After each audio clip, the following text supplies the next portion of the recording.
Hi guys, I'm Michael from Makita and I'm here to introduce our new 18 volt ×2 brushless chainsaw.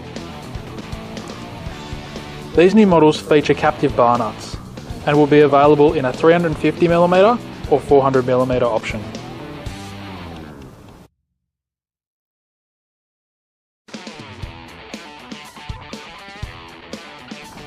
These saws feature an outer rotor brushless motor.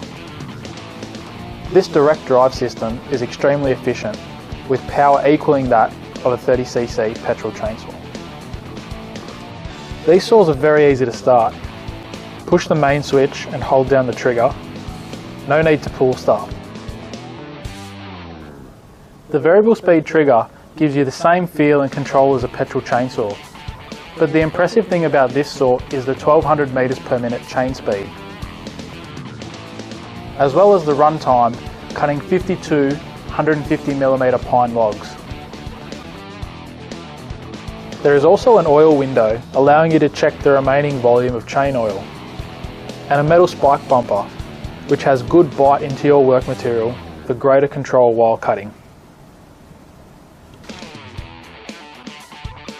So that's our latest 18 volt ×2 brushless chainsaw.